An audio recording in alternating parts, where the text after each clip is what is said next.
안녕, 여행하는 민기입니다. 오늘의 목적지인 강화도를 가기 위해 송정역에 도착했습니다. 송정역 1번 출구로 나와 횡단보도를 바로 건너면 버스 정류장이 있습니다. 3000번 버스를 탑승하겠습니다. 수원에서 강남, 서울에서 철원 등 운행하는 3000번 광역버스가 많은데 신촌역부터 강화터미널까지 운행하는 3000번 버스를 탑승했습니다. 종점, 강화터미널에서 내리겠습니다. 강화도에서 처음 갈 곳은 고려산입니다. 고려산을 가는 버스는 14, 39, 49, 62번이지만 배차 간격이 최소 50분이라 정신건강을 위해 앞에 보이는 택시를 탑승했습니다. 택시비는 5,000원, 하루 커피 안 먹는 것으로 타협보았습니다. 택시 타실 분들은 청년사 입구에서 내려달라고 하시면 됩니다. 청년사 입구에 도착했습니다. 버스도 이곳에서 내리는 것 같네요. 길을 따라 걷다 보면 청년사 입구가 나옵니다. 평소보다 화면이 이질감 들지 않나요? 더 좋은 퀄리티를 위해 액션캠을 구매했습니다. 아직은 익숙지가 않아서 왜곡되어 보이지만 다음 영상부터는 보정된 모습으로 찾아뵙겠습니다. 기대해주세요.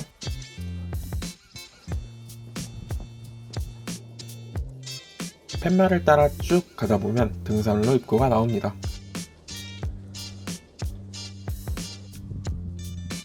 경사로가 완만하며 저는 정상까지 약 50분 걸렸습니다. 참고로 제가 산 액션캠은 3인칭 촬영이 가능하기에 여러분께 다양한 구도를 보여드리며 만날 준비를 하고 있습니다. 조금 더 연습하고 찾아뵙겠습니다. 산 중턱에 진달래가 피어있네요. 하지만 정상엔 진달래 군락지가 있기에 조금 더 올라가 보겠습니다. 데크가 나오면 거의 다 왔다는 뜻입니다. 조금 더 올라가면 진짜 진달래 군락지가 나옵니다.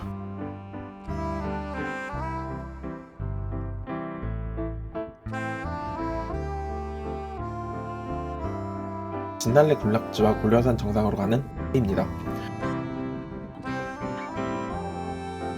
군락지 입구에는 듬성듬성 피어있지만 조금만 내려가도 많이 피어있는 모습을 볼 수 있습니다.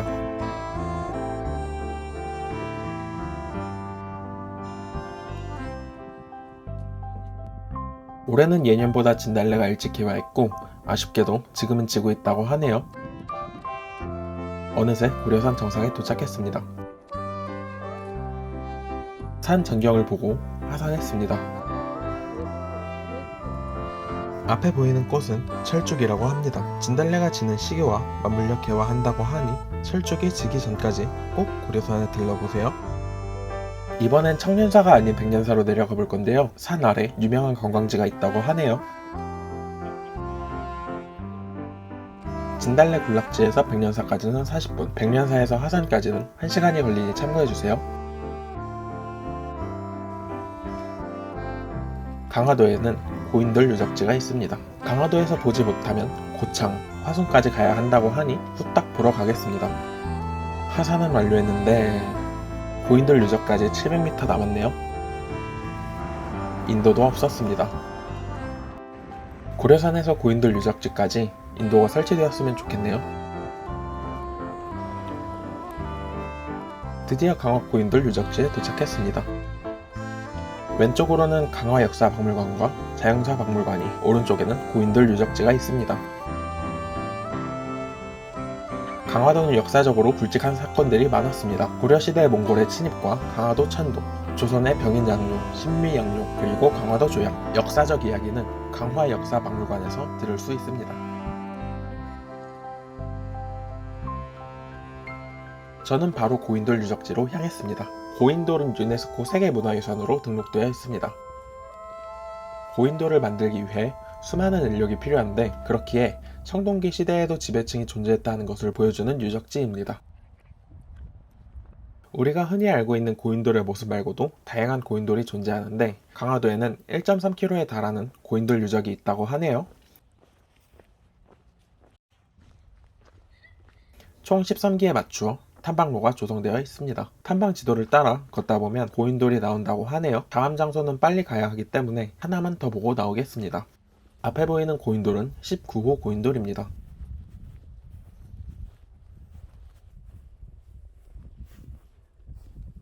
버스 정류장은 왔던 길을 다시 돌아가면 있습니다. 목적지는 강화군청. 시내로 가는 버스는 많습니다. 23, 24, 26, 28, 32, 34. 로또 번호 아닙니다. 버스를 타고 급하게 출발하는 이유는 오후 2시까지 운영하는 식당에 가기 위해서입니다. 여행지에서 2번 이상 간 맛집은 민슐랭이라고 저장해 두는데 처음으로 민슐랭을 소개합니다. 강화군청에서 조금만 걸으면 바로 나옵니다. 닭곰탕 맛집 강화집입니다. 새벽 장사를 하시기에 오전 3시부터 오후 2시까지 영업하며 제가 먹어본 닭곰탕 국물 중에 가장 진했습니다. 정신을 차려보니 닭곰탕과 2개의 밥그릇이 비워져 있네요. 조금 더 콘텐츠에 대해 연구하고 민슐랭 가이드로 찾아보겠습니다. 밥을 먹고 바로 카페에 가려 하였으나 소화 좀 시켜야겠네요. 강화 시내에도 다양한 역사적 유적지가 있다고 하니 구경해 보겠습니다. 처음으로 갈 곳은 대한성공의 강화성당. 이정표를 따라가겠습니다. 걸어서 5분이면 도착했습니다. 왼쪽 기와 보이시나요? 전통적인 건축 기법이 사용된 성당, 성공의 강화성당입니다. 고요한 초대 주교가 하느님께 봉헌하기 위해 건축하였고 한국의 전통 양식과 서양의 바실리카 양식을 융합하였다고 하네요. 내부 모습 또한 목줄을 사용하여 정통적인 형상을 하고 있습니다.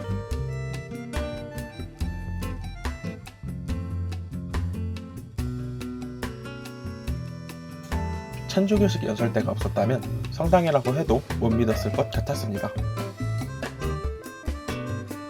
정말 사찰 같지 않나요?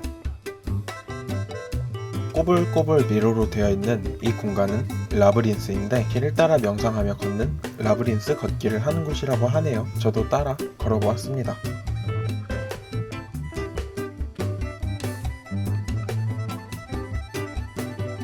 조금 더 소화시킬 겸 다른 곳도 가보겠습니다. 초등학교 왼쪽에 작은 문 보이시나요? 가까이서 보여드리겠습니다. 다음 산책로는 고려공지입니다. 이곳은 몽골이 침략하던 고려시대에 고종이 강화도로 천도하며 건립한 궁궐입니다. 몽골의 침략이 완화되어 다시 수도를 개경으로 옮기고 조선시대에는 왕립도서관, 외교장각으로 건립되었다고 하네요. 이 종은 강화동종입니다. 고려시대에 만들어진 줄 알았는데 조선 후기에 만들어졌다고 하네요. 옛날 사람이 더 옛날 방식으로 만든 종입니다. 마지막으로 가본 곳은 외교장각, 조선의 왕립도서관입니다. 이곳에는 조선의 중요한 행사가 있을 때 동원된 인원, 행사 내용, 사용된 재물, 행렬의 배치, 의식과 절차를 담은 의궤가 있다고 하네요. 앞에 보이는 행렬도를 이렇게 보관하였다고 하네요.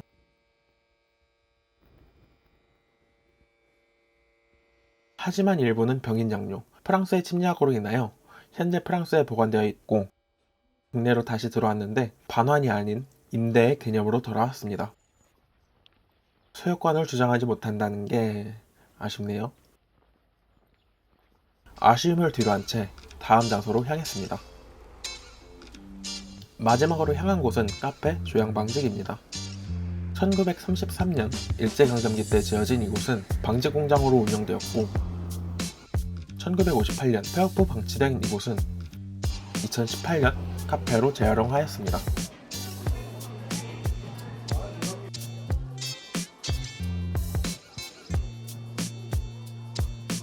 공장으로 활용되는 만큼 넓은 공간들이 본인의 멋스러움을 아는 빈티지 소품들로 채워져 있고 다양하게 연출되어 색다른 매력을 뽐내고 있었습니다.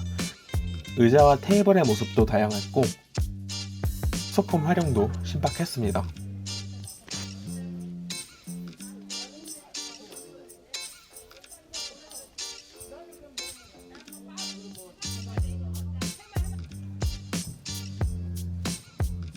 이곳도 테이블이 있네요. 앉아서 쉬러 간 곳인데 카페가 하나의 전시회 같아서 이리저리 돌아다닌 기억밖에 없습니다.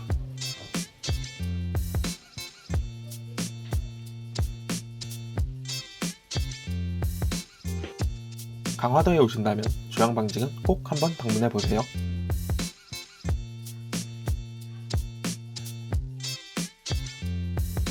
3000번을 타고 오늘의 여행을 마무리했습니다. 강화도는 오래된 다락방의 향기가 물씬 풍기는 곳입니다. 여러 이야기가 담겨있는 이곳에 꼭 한번 와보시길 바랍니다. 오늘도 행복한 하루 되세요.